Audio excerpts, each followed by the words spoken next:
بسم الله الرحمن الرحيم.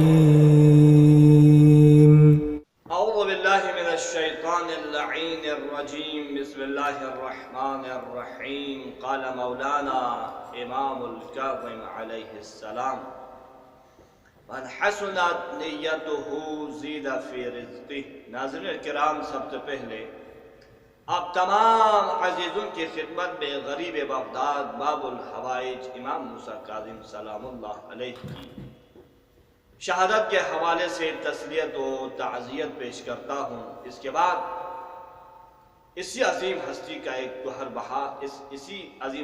ایک گوہربار حدیث جس میں آپ نے فرمایا: من حسنت نیتہ، جس کی نیت اچھی ہوتی ہے، زید فی رزقہ، اس کے رزق میں اضافہ ہوتا ہے۔ یعنی اگر کوئی شخص اپنے رزق میں، اپنے مال دولت میں اضافہ چاہتے ہیں، برکت چاہتے ہیں، تو اسے اپنی نیت صاف رکھنی چاہیے۔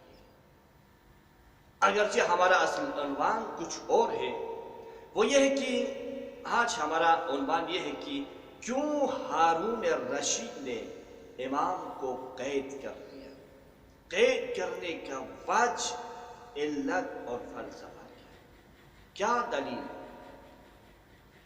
تو عزیزان ایمان، علماء کرام نے متعدد وجوہات بیان کی ہیں، لیکن ان وجوہات میں سے فقط دو وجہ بیان کروں گا۔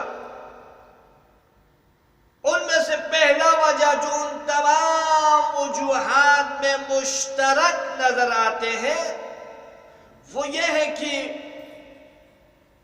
عباسی خلفاء، عباسی حکماء معاشرے میں امام علی مقام کی عظمت سے خوفزدہ نظر آتے ہیں، امام کی عظمت سے خوفزدہ نظر آتے ہیں۔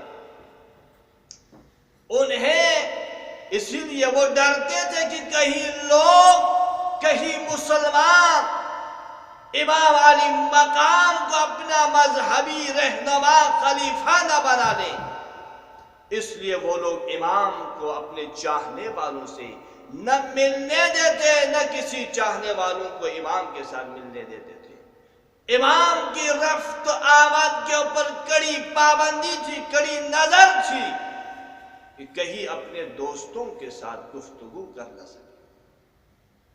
دوسری وجہ، علی ابن اسماعیل جیسے کچھ جواسیس کی وجہ سے امام کو زندان میں ڈالا گیا، کیونکہ علی ابن اسماعیل جیسے کچھ ایسے لوگ تھے جو ہمیشہ ہر روز امام علی مقام کے حرکات و سکنات کو ہارون کے سامنے پیش کرتے تھے کہ آج امام نے یہ کہا، آج امام نے فلان کے ساتھ ملاقات کی، آج امام نے یوں کیا تو یوں کیا۔ تو عزیزان امام، اصل مسئلہ وہی ہے جو میں نے پہلے پیش کیا۔